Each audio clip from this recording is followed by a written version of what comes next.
ओम नमः सिद्धेभ्यः ओम नमः सिद्धेभ्यः ओम नमः सिद्धेभ्यः।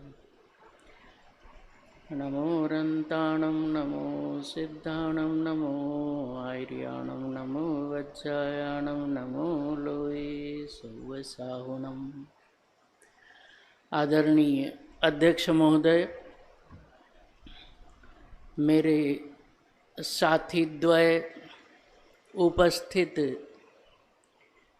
विद्वत गण और सभासद, सुबह 5:15 बजे से रात्रि 10 बजे तक ज्ञान गंगा निरंतर बहती रहती है।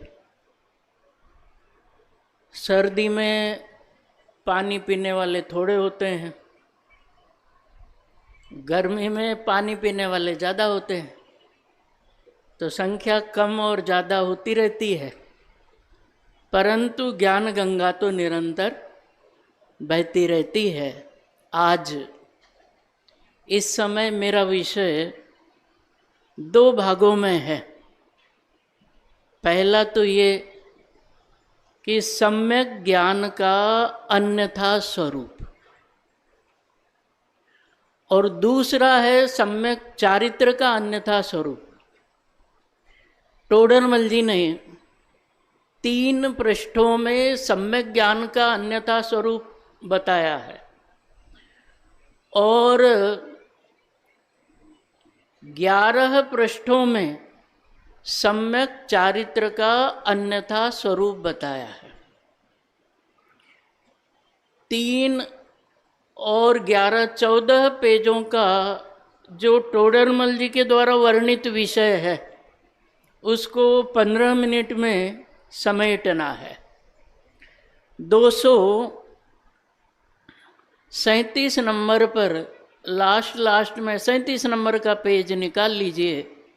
इसमें टोडरमल जी ये लिखते हैं कि यह सम्यक ज्ञान के अर्थ जैन शास्त्रों का अभ्यास करता है। यह जैन शास्त्रों का अभ्यास सम्यक ज्ञान के अर्थ करता है, तथापि इसके सम्यक ज्ञान नहीं है। ध्यान किस पर देना है कि दोनों 3 बातों पर। किन शास्त्रों का अध्ययन करता है? जैन शास्त्रों का। और ये अध्ययन का कार्य ऐसा है, मुनियों जैसा। मुनियों के 2 ही कार्य मोक्षार्थ प्रकाशक में पहले अध्याय में बताए। पहला कार्य ध्यान और दूसरा कार्य अध्ययन। ध्यान में उपयोग न लगे तो मुनि अध्ययन करते हैं।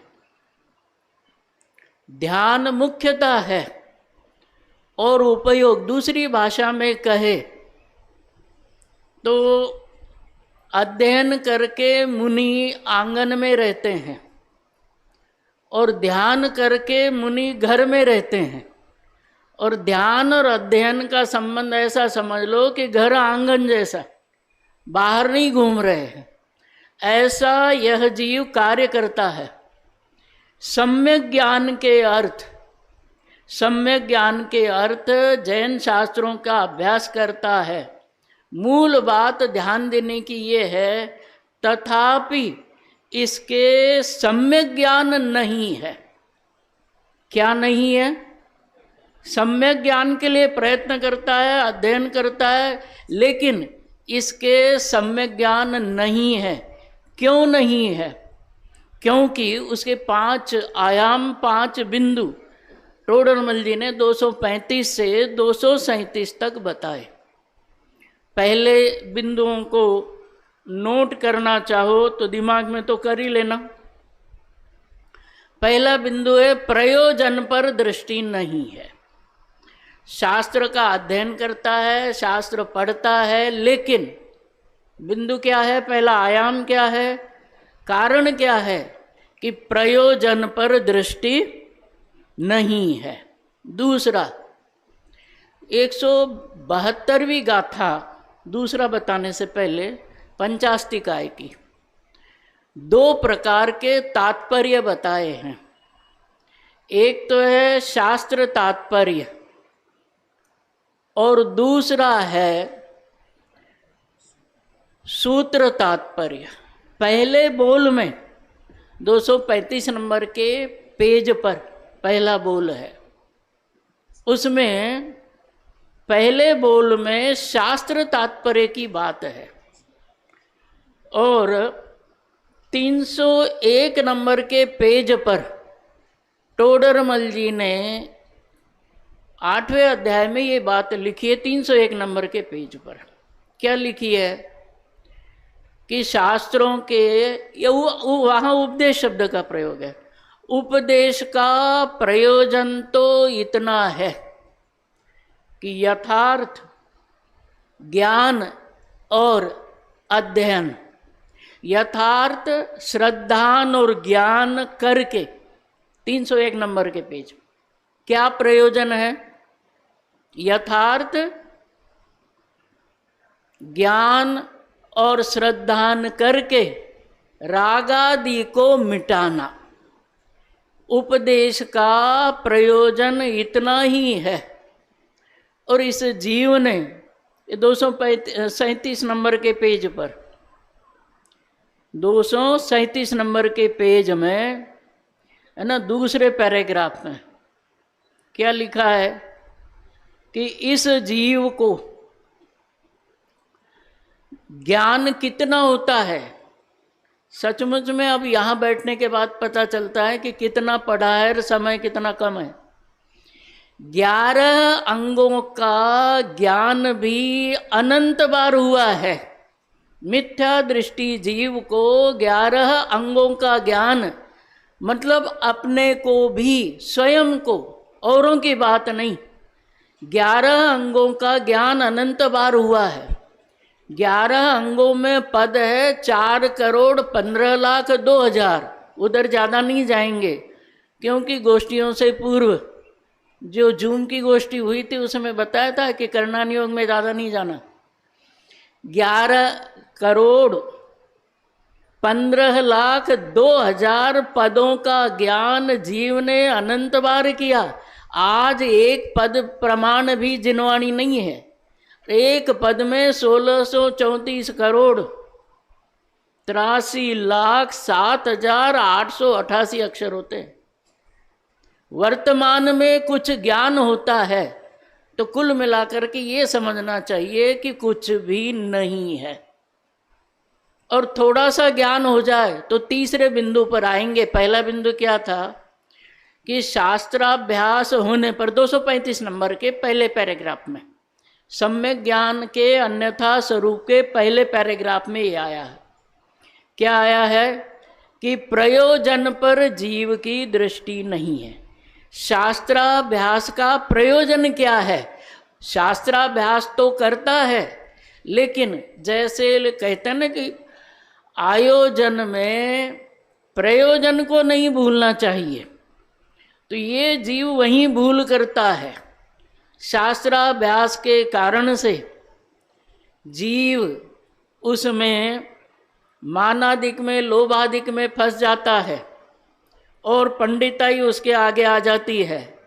दूसरा बिंदु है शास्त्र ज्ञान के भीतर।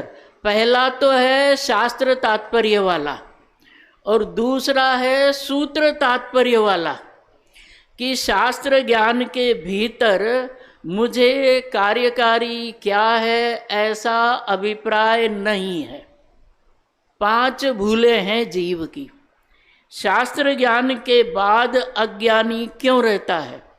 क्योंकि दूसरा यह है कि शास्त्र ज्ञान के भीतर मुझे कार्यकारी क्या है, क्योंकि हर गाथा निश्चय की नहीं होती है, हर गाथा व्यवहार की भी नहीं होती है।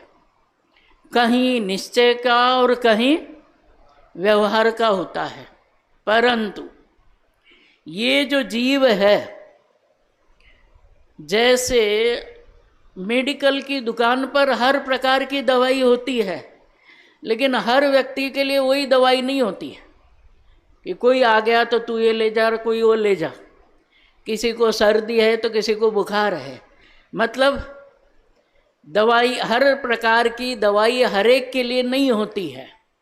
मुझे इस उपदेश में कार्यकारी क्या है? यदि चारित्र की अधिकता है व्यवहार क्रिया की, तो निश्चय पोषक उपदेश ग्रहण करके, यदि निश्चय की अधिकता है तो व्यवहार के उपदेश को ग्रहण करके, मतलब उपदेश में से मुझे कार्यकारी क्या है इसको ग्रहण करके आगे अपने अभिप्राय को बदलना चाहिए।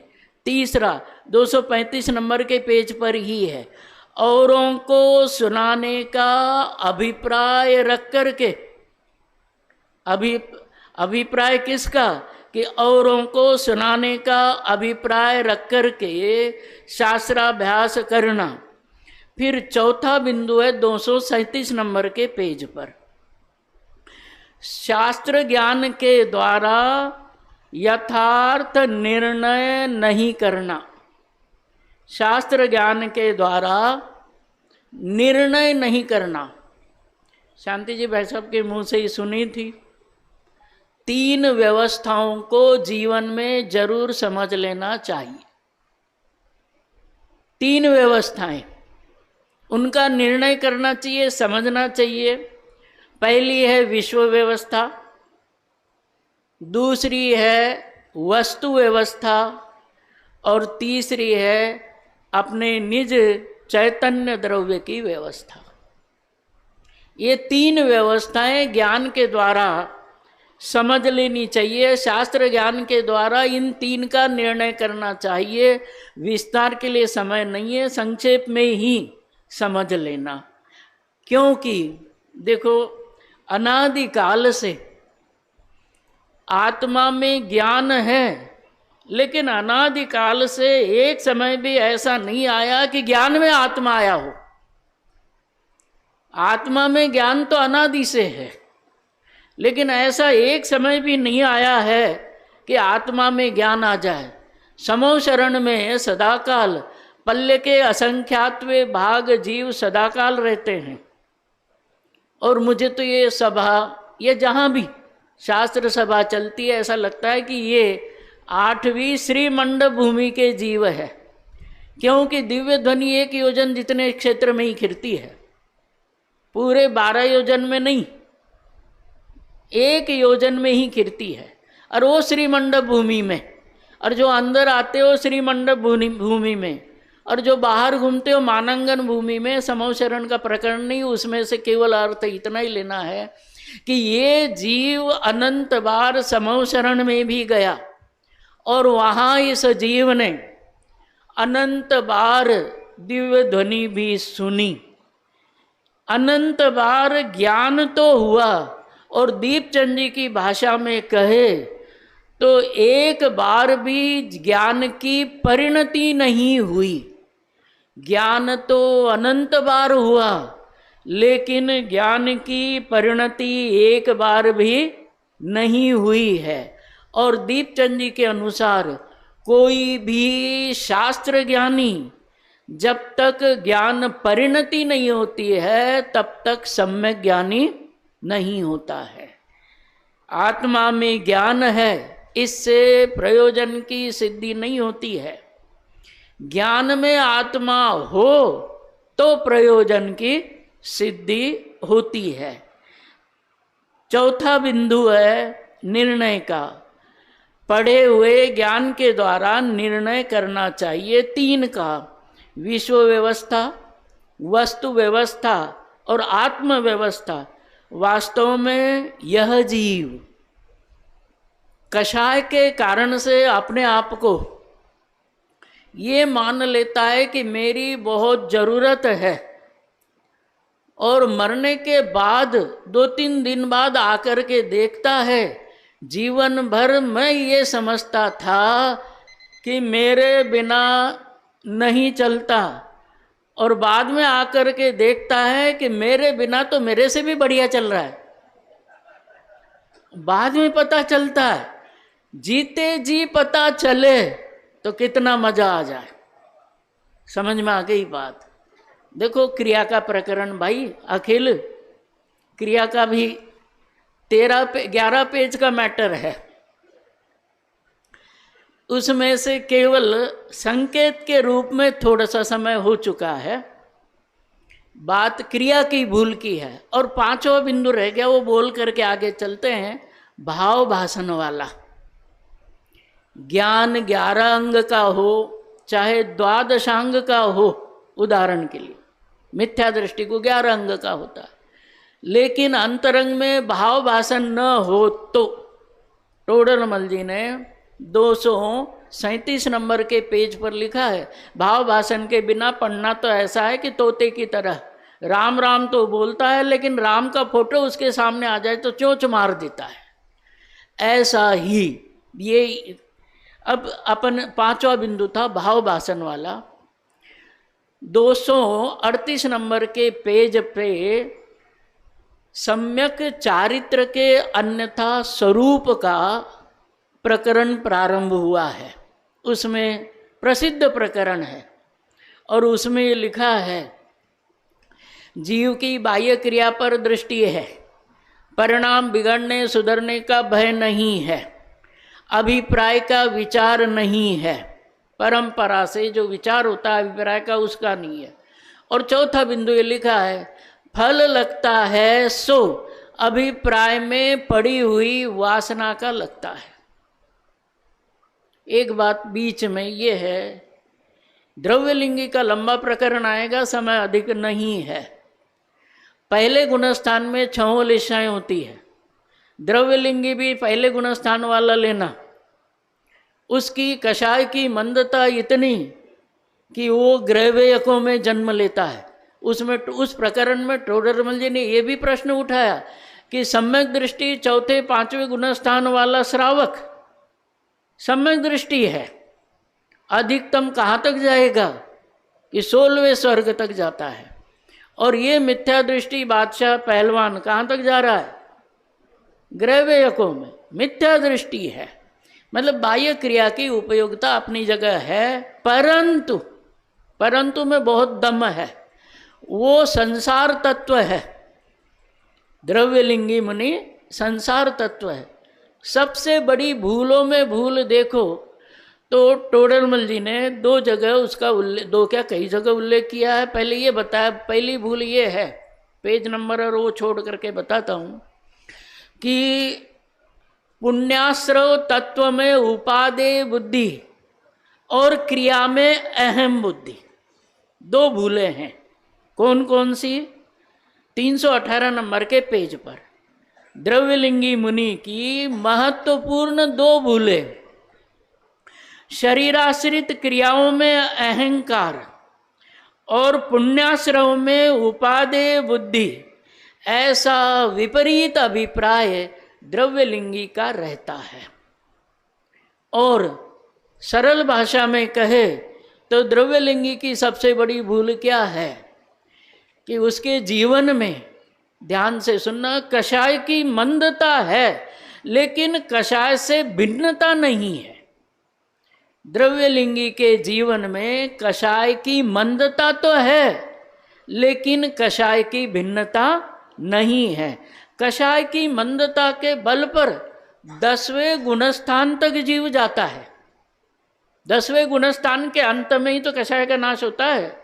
कषाय रहते हुए 10वां गुणस्थान होता है और शरीर रहते हुए 14वें गुणस्थान तक जीव जाता है। कषाय में एकत्व बुद्धि हो तो सम्यक दर्शन भी प्रकट नहीं होता है, और शरीर में एकत्व बुद्धि नहीं छूटे तो धर्म का अंश भी प्रकट नहीं होता है। समय काफी अधिक हो चुका हो। अंतिम बात केवल इतनी सी कि ये जो पहला पैराग्राफ है उसमें क्या समझना है कि क्रिया में विवेक, परिणाम में सुधार का प्रयत्न, अभिप्राय का विचार और वासना की समझ यदि इन 4 बातों का ध्यान रखेंगे तो यह जीव सम्यक चारित्र को प्राप्त होता है। क्योंकि सम्यक चारित्र किसे कहते हैं कि तत्वों का श्रद्धान होने के बाद, यथार्थ तत्व ज्ञान होने के बाद जो भी क्रिया कषाय घटाने के लिए की जाती है उसका नाम सम्यक है। और पूज्यपाद आचार्य से पूछा कि सम्यक पद किस लिए लिखा, तो वो लिखते हैं कि कषाय पूर्वक आचरण और अज्ञान पूर्वक आचरण के लिए सम्यक चारित्र में सम्यक शब्द लिखा है।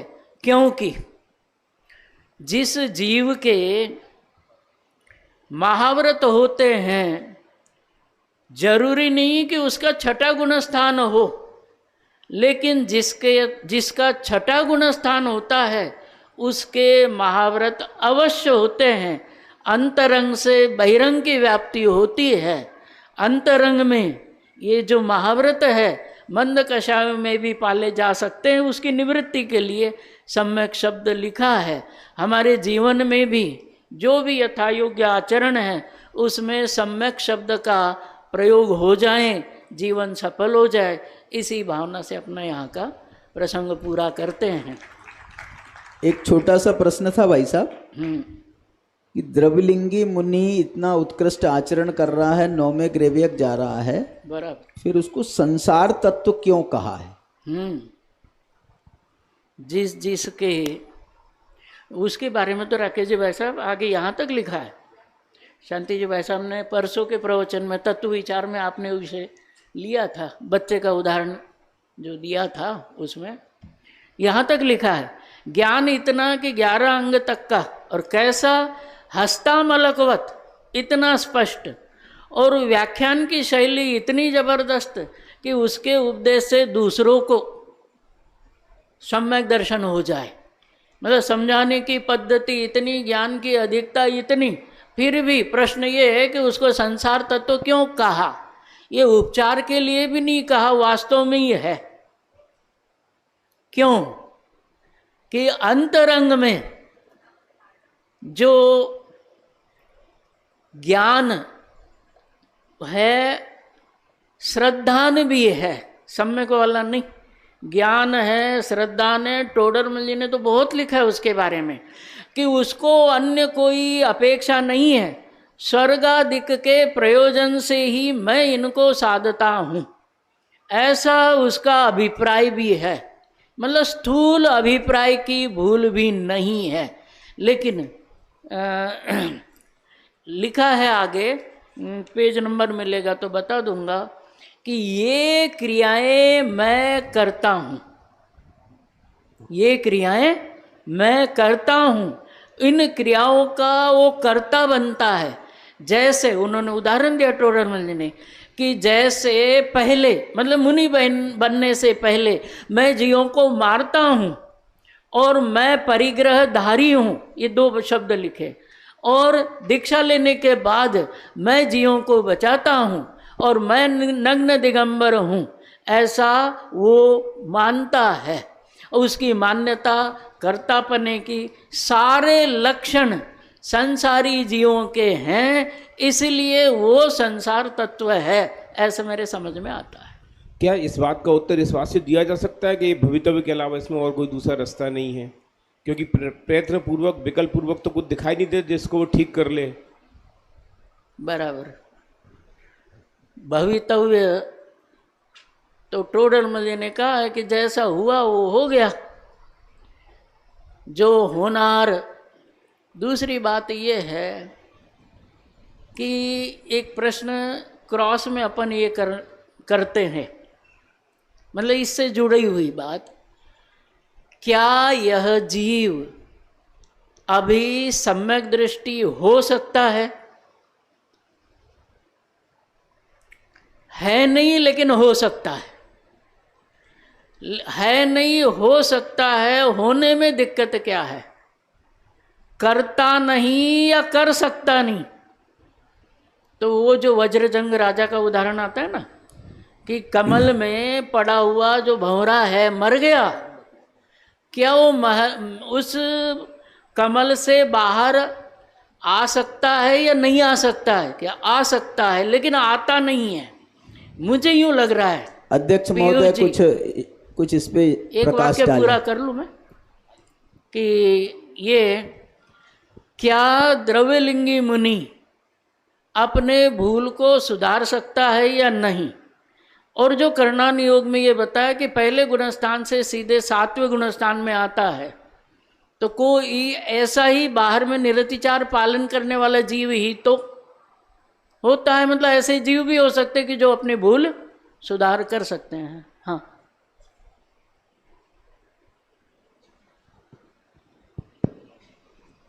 पहली बात जो राकेश जी ने कही थी कि ये संसार तत्व क्यों है, तो सबसे पहले ये 7वां अधिकार ही किनका है?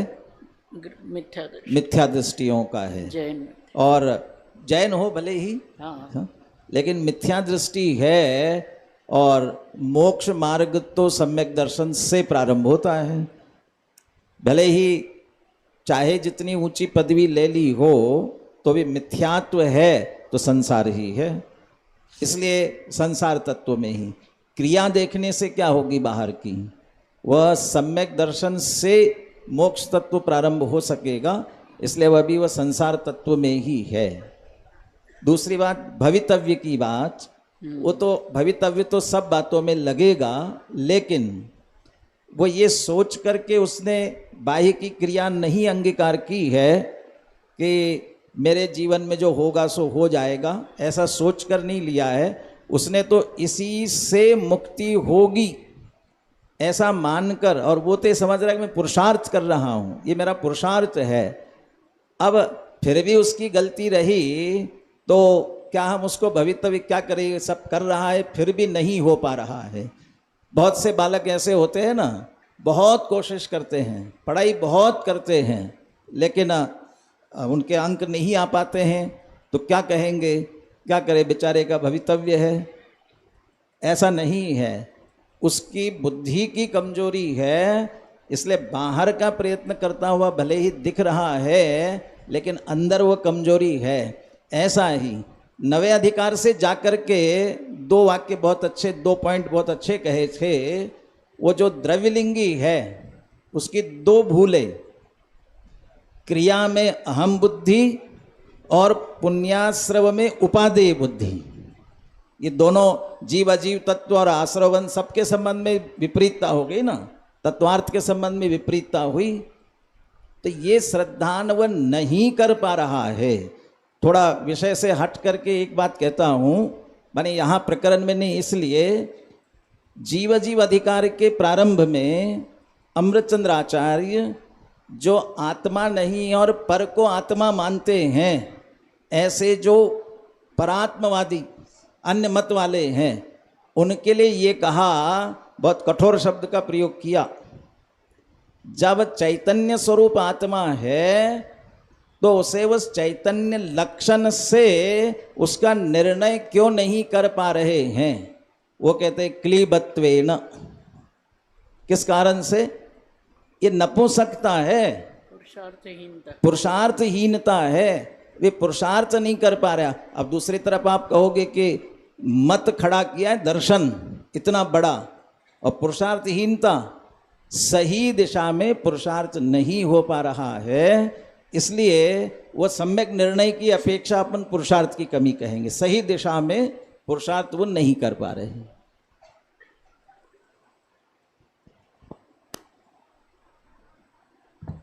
बहुत ही सुंदर वक्तव्य और सारगर्भित वक्तव्य अभी प्रथम वक्ता के रूप के माध्यम से हमने सुना। इस प्रकार यहाँ पर व्यवहाराभासी मिथ्या दृष्टि का जो प्रकरण था, एक प्रश्न मुझे, अभी बैठे ही अरुण जी भी, ये जो सम्यक दर्शन, सम्यक ज्ञान, सम्यक चारित्र, तीनों के लिए जो धर्मधारक, धर्मभाषक, धर्मधारक, व्यवहाराभासी, उसके जो तीनों की बातें ली है, उसमें टोडरमल जी सम्यक दर्शन का अन्यथा रूप, सम्यक ज्ञान का अन्यथा रूप, सम्यक चारित्र का अन्यथा रूप, इन शब्दों का प्रयोग करते हैं। और आपके विषय में भी हमने ये शब्द डालने का प्रयास किया था। सम्यक ज्ञान और चारित्र में भी सम्यक शब्द जोड़ लेना। सम्यक चारित्र में मिथ्या कल्पना कैसे? जब सम्यक ज्ञान है, सम्यक चारित्र है, तो फिर मिथ्या कैसे? फिर तो सम्यक ही हुआ ना।